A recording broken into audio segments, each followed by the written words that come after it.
Welcome to Truths, Proofs, and Firewater Reviews. I'm your host, Lindsey, and this is Jon, risking his liver to discover new whiskeys.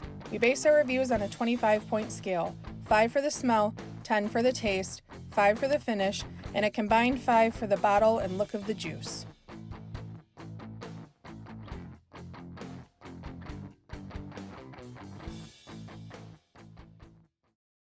So we have a little side-by-side. Quad by quad? By side. By side? Do you want to make it a side-by-side by side? No, we don't need any more sides. Alright, so we're very slow at getting out limited release reviews on time. So we're going to do some side-by-sides. We got both the Cask Strength 46, Rc6 from last year, and the Se4 by something. Pr5. Pr5. Just got that yesterday? 2 days ago? 2 days ago. Got the Cask Strength 3 days ago. I have opened that one. Let's see. What should we be buying all of these? Just to let you know, we have not been a Makers fan whatsoever. Don't like their normal stuff. Fully aged Makers, not finished with all this stuff, just isn't my jam, not your jam. We did pick up the Cask Strength. I hear great things about it, so maybe that'll change the regular There's Makers. a lot of stuff, though, that we're kind of on the regular stuff, and then you get up into their fancier stuff, and we like, so... The Rc6 really changed my mind on them. Can you tell? Okay, So their mash bill is 70% corn, 16% red winter wheat, or as Lindsay likes to call it, bloody wheat. Something. Blood wheat. And 14% malted barley. So, Makers 46, you want to attempt to open that? These are the worst. Yeah, you have trouble with them. I can't. So, Makers 46 is 10 virgin oak. What is it? Stuck to me. Get it off. It won't come off. You'll pick that up later. So it's 10 seared virgin French oak staves that are inserted into the barrel for upwards of 9 weeks. Oh my gosh. Lord. I hope y'all heard that. Jeez. So French oak, that I have been liking a lot of French oak finished bourbons. So this is the original. Yes. This was released 10 years ago this year. This really changed Makers to begin with. This is what brought on the private select. They just wanted regular old Makers all the time. That's all they wanted. This is real fruity. To me, anyway. Yeah, it is. Holy I crap. thought this one would be up your alley. This Even might when be we up my bought alley. it. We'll see, I guess. That does smell really good. Maybe I'll like the bloody wheat. A red winter. That smells really good. So I have not had 46. I did try the Cask Strength a couple days ago. I really like that. And he kept putting it in my nose. Jon has this really great thing where Lindsay's tried to sleep because, you know, I get up at 3:30 in the morning and he'll be drinking and watching TV or baseball or something, and he'll go, hey, smell this, and shove it in my nose. Well, it changes like every half hour. It just keeps opening up. It's really great to wake up from the drowsy part. My phone. Sorry about your phone. If you broke it, you're buying me a new one. What do you think? It's good. It's fruity. It's a little spicy. French oak really adds a big spiciness to it. And for a wheated bourbon, I think it really, really adds a ton. That's pretty palatable, though. It's very smooth to go down. And they aged these in limestone cellars. After it's fully matured, then they add the staves, and all of these are aged in limestone cellars. Okay. That's a good bourbon. I drink that regularly. So this is that, just Cask Strength. Yes. Okay. I saw somewhere that the barrels came out between 108 and 114 proof. So they decided on 109.6. That's directly in the middle, right? Let's move that little buddy over there. Makers 46 Cask Strength. I was enjoying this. So I get the same fruitiness. That smells like fruity gum, like Fruit Stripes or something. I don't, but it's like got like a Cheerio, maybe fruity Cheerios. Cheerio. No, not that kind of Cheerio. This special edition of our wood finishing series celebrates the 10th anniversary of Maker's 46, the brand's first innovation since our founding in 1953. Bottled at barrel strength instead of our standard 94, the special release of Maker's 46 opens up new notes at a higher proof. My belly is going crazy. Yeah, your belly's making some funny noises. So it's limited edition. I don't know if this is going to be just limited for this year or if they're going to do this once a year. So for me, that's, as you probably would expect, they have a lot of the same smells, but that one is a lot heavier on the char and the oak and the spiciness. So that kind of just, like, my mouth is kind of prickly numb from it, which I didn't get with the original 46. The Cask Strength has like a nutty... It's got like a, like I said, it's like toasty it, Cheerios. Yeah. Like I smell. I actually think both are phenomenal. And I love higher proof. Barrel proof is always my sweet spot. Oh, I know. But I think I'm going to go with the 46 or the 94 proof. Yeah, I like the original better. I would take both of these any day. And especially for the price. This one is less than $40. I think it's like $32.99. It's really cheap. It's a good price. I think it's $39.99 here. This one is $60. We got it for $42. It was marked wrong. I feel bad, but this was marked for $41. That's why I decided to buy that one. Okay, so this is Rc6. This was last year's, which I did a blind review posted yesterday. I gave it an 89. It's a very good one. This one opened my mind completely. 108.2 proof. They work with independent stave for this one. These are all the same mash bill. This is 10 virgin toasted American oak staves. So it's for amplified notes of fruit balancing sweet and spice. I was giving you notes and they're already on the bottle. It is just crazy though. Like all of them carry the same smell. It's just they all carry it differently for me.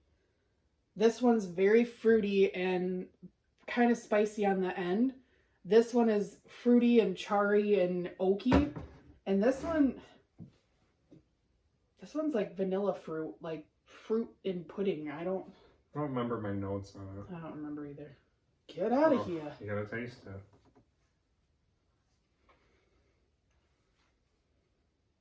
It's just so good. And this is the first toasted bourbon that I really love. I did like the Jack Daniel's Heritage, but this one edged it out for me last year. It's got a lot of nice spice and oak on it. Man, that fruity comes through though too. You get like those dark succulent fruit. But that toasty. So they worked with independent stave for both of those. For this one, I know they seasoned the wood for 18 months longer. And then they aged it in their limestone cellar after it was fully aged already. So now keep in mind too, Maker's Mark really prides themselves on the fact that they season their wood a lot longer than anyone else does. And then on top of it, they did 18 more months. Right. So they season their wood for about a year for their normal stuff. So their normal stuff's already a year. Now this stuff is, which I think most people only do it for 4 to 6 months. Yeah. Right? So, well, it all depends. It could be 4 to 6 months. It could be up to 2. I've even heard up to 4 years. So Maker's Mark's already doing something a little different by seasoning their wood a little longer just for their generic stuff. So for them to season it longer and then on top of that another 18 months, you're looking at some pretty well And that's the staves that are seasoned longer, which they are toasted in a high temperature oven. And well, then it they said add those 10 staves to it. It said too that the longer that they season it, the more caramel and vanilla they see brought out. So well, what it does is when they season it, the weather, the rain, the wind, all that takes all the tannins, the bitterness out of the wood. Which you can tell. Yeah. Because for proof like this, usually I get a little... do with the bird poop. Oh. I wonder if they wash them off. Well, I would hope they're covered or something. I don't know. No, they're not covered. They're open to the elements. Well, bird poop's the elements. I got that stupid wax that I threw stuck on my toe. See? It was stuck on me. Well, here's another one. All right. Do you so think you can pop the cork on this one? I don't know. I'm terrible at this, guys. Se4 by... I tried already, and John yelled at me. So. Pr5. I don't think you can beat that cork pop on that. That little one was... 375. Dang, that one was rough. And Maker's presentations on these bottles are just beautiful. The shape of these bottles are just They stellar. are... I love the wax. I love that it's, I know they hand dip it and it's different on every bottle. And I mean, I just think that that's pretty stellar, but. Oh, I didn't beat the. No, that little one still gave it a run for its money, but. So all the info's on the label of this one. I don't know anything about it. Okay, well, I'll read Other than it's the 2020 release that just came up. Barrel finish for amplified notes of vanilla, baking spice, and creamy caramel. A marriage of virgin toasted American and French oak staves. 110.8 proof.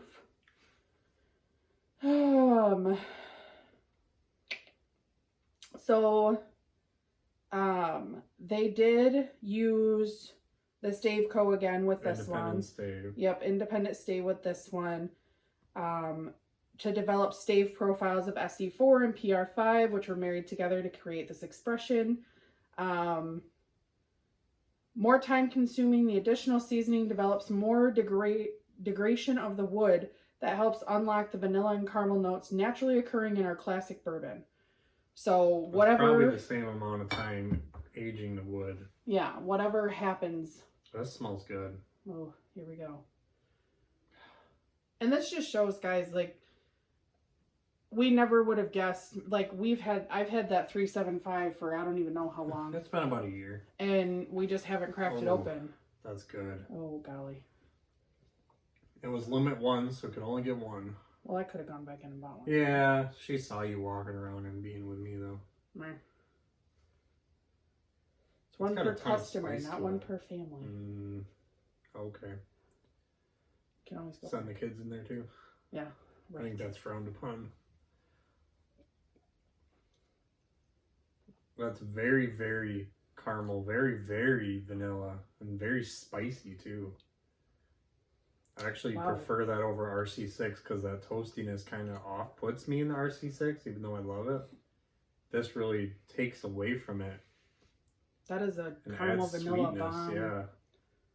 But it does have that nice little toasty profile to it. Man. All right, makers, we see you. We're sorry. We're sorry. But I tell you, their limited editions have quickly become some of my favorites. Yeah. So $60, $60, $60, 40, maybe a little less. Which one would you go through first? Which one would you go to first? Given all of them, these one. That is my favorite. For availability purposes, this will be my new baby. I mean, if you had any thoughts about 46 or don't like Makers, try 46 before you rate them off. Makers is so, and that's the thing is, you go to the bottom shelf stuff because you want to try something and you don't want to spend a lot of money, but you don't get to see what they do with their higher up stuff. So that 46 is phenomenal, and these limited releases, oh man, and anything Cask Strength is just, the flavors are it's not completely anything different. Cask Strength, but I'm excited to try their Cask Strength though. Look, I'm not opening it right now. No, we got four waxes open. We're good right now. Well, you don't want to struggle with that one too. No, that's terrible. No, although that is a really nice bottle. So, which is your second? So mine would go Se4 PR5, regular 46. Probably. I'm gonna say Cask Strength 46, and then RC. RC's the last. That nutty, toasty just kind of throws me off. It has great flavor, but I really enjoyed the fruit in this. I really like when you get that sweet burst of fruit from bourbon, and I don't get it very often. So to get that from that and then get it a little proofier and more pronounced with a little different characteristics with the Cask Strength, that home run for me. I'm going to go same exact order you are. But you're rotating. No. No? You are? Rc6 is last. Oh. I gave that an 89, so all these are going to be in the 90s. Maybe low 90s, because it's all very minuscule, much better. But the toastiness in that, I could do without. Yeah. And the fruitiness and the spicy caramel bomb, vanilla bomb over there. If you guys, I know it's just those running out, but caramel chews are just wrapped in plastic. They have a name, Brox, maybe, I don't know. The milkmaids that are like no, they're just in clear plastic. Oh, those are just like homemade caramels. They're in the store though. They're not homemade. Well, they are homemade. They buy them. That's what it tastes like to me. Those vanilla like caramels wrapped in... like Brock's ones that are in the bag? That's what I just said, yeah. Like the squares? You need to say the caramel squares, not the caramels wrapped in plastic. That wrapped in plastic squares. Squares. Wrapped in plastic. Caramel squares wrapped in plastic. You're unbelievable. Anyways, yes, those are Brock's. So, final thoughts. Pick up any of these, $40, $60. I'd maybe even go $75 on the limited releases if you see them. Why? He's not, but yeah. MSRP? You only go MSRP? I mean, it's so much more fun finding them at MSRP. I know. But every now and then you get the store. You get the store that marks them up where we found them. Yeah. And they got it marked on them. They have it marked for 46. Hey, gotta get a win every now and again. Well, there you have it, guys. There's the lineup of makers. We hope you enjoyed. If you guys have any comments, please post them below. We want to know what you guys think if you've gotten your hands on any of them. There you have it. We're out. So that wraps up this review. Leave a comment if you have tried this whiskey and let us know what you thought. Please like and share us to social media, subscribe to our channel, and don't forget to leave a suggestion for our next review. Thanks for watching.